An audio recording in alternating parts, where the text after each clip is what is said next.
O Reino Unido, durante o período do capitalismo comercial, acumulou muita riqueza, tendo assim condições necessárias para dar início ao processo de industrialização.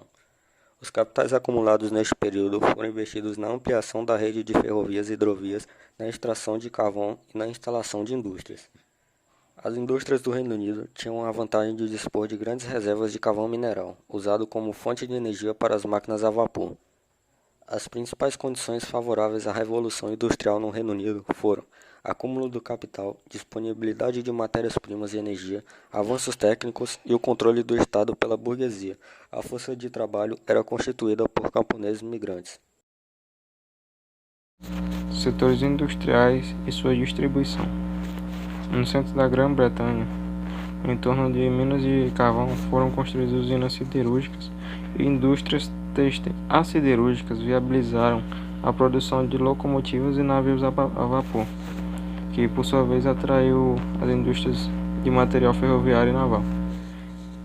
Isso explica o grande dinamismo das regiões carboníferas britânicas durante a primeira Revolução Industrial, mas ela acabou entrando em decadência por conta da mudança do padrão tecnológico e energético. Muitas cidades portuárias desenvolveram um importante parque industrial, como Liverpool e principalmente Londres. A capital foi um dos maiores centros industriais do Reino Unido em razão do seu poder de polarização sobre o território britânico. Abrigou indústrias menos dependentes de matérias-primas e apresentava a seu favor a disponibilidade de mão de obra, de mercado consumidor e de rede de transporte. Durante a primeira Revolução Industrial, a cidade tornou-se também o maior entroncamento ferroviário, aumentando a capacidade de polarização posteriormente na segunda Revolução, aumentando a sua capacidade de polarização. Posteriormente, na segunda Revolução, muitas indústrias que não dependiam do carvão, como automobilísticas, aeronáutica, químico, farmacêutica, etc., foram se instalando em torno da metrópole. A partir daí, essa região metropolitana se converteu no maior entroncamento rodoviário do país e em uma das maiores confluências de rota na área do mundo. Como aconteceu em outras grandes cidades, muitas indústrias transferiram seu estabelecimento da região metropolitana de Londres no intuito de baixar os custos de produção, mas ele manteve a condição de principal centro comercial e financeiro do Reino Unido e um dos mais importantes do planeta, reforçando seu papel e comando na economia nacional e mundial. Com isso, a capital britânica se transformou em uma das mais importantes cidades globais da atualidade. No contexto da atual revolução tecnológica, a reorganização das indústrias britânicas atinge o país de forma bastante desigual, setor e regionalmente. Há setores que entraram em decadência, como a indústria têxtil, a siderúrgica e a naval. Há outros, entretanto, bastante dinâmicos, como o aeronáutico, o automobilístico, o químico-farmacêutico e o de biotecnologia.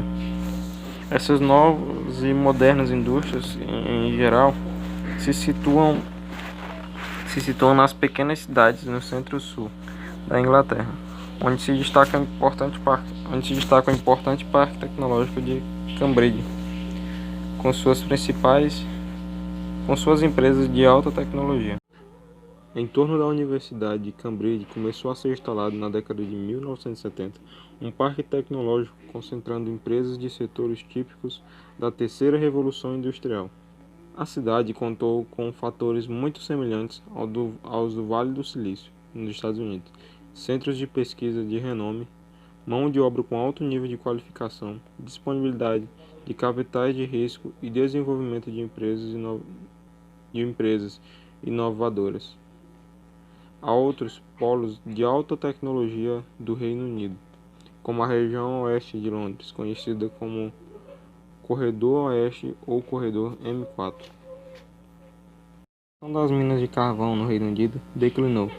A maioria das minas se esgotaram, e seu consumo foi substituído por gás natural, petróleo e eletricidade.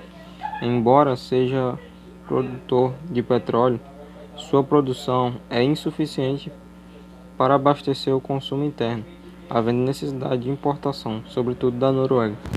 O Reino Unido também é importador de gás natural, cujo consumo foi que mais aumentou, principalmente para a produção de eletricidade em termoelétricas. O país perdeu competitividade diante do aumento da concorrência em um mundo globalizado.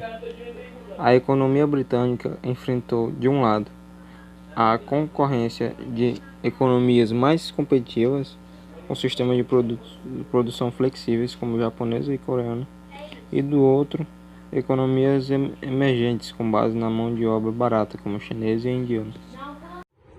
Boa noite, eu sou o André Carlos, eu sou do grupo que vai falar sobre a industrialização do Reino Unido e eu vou falar sobre um pouco dos impactos que essa industrialização teve no mundo.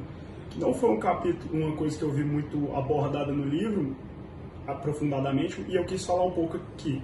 E basicamente a industrialização do Reino Unido foi algo que mudou o rumo da história, porque até então as grandes potências que a gente tinha de produção no Oriente eram a China, a Índia, que produziam muitos tecidos e coisas do tipo. O Reino Unido ele conseguiu produzir muitos recursos com menos gente. E isso permitiu eles se desenvolverem mais e se tornarem uma potência, não dependendo tanto da população, porque antigamente a população era um fator muito decisivo no poder de um país. Hoje em dia, com essa mudança, a população ainda é um fator importante, mas as indústrias se tornaram uma coisa extremamente importante para a existência. A industrialização precoce do Reino Unido garantiu a eles o status de grande potência durante um período enorme, sendo ultrapassado somente muitos séculos depois, ao final de duas grandes guerras mundiais. E essa hegemonia deu muito poder para o Reino Unido e fez com que eles conseguissem se expandir colonialmente em busca de novos mercados, em busca de mão de obra, em busca de recursos naturais, e garantiu a influência deles sobre as demais nações do mundo, criando uma esfera de influência do Reino Unido. Os integrantes do grupo são André Carlos, Luiz Gabriel e Vitor Gabriel.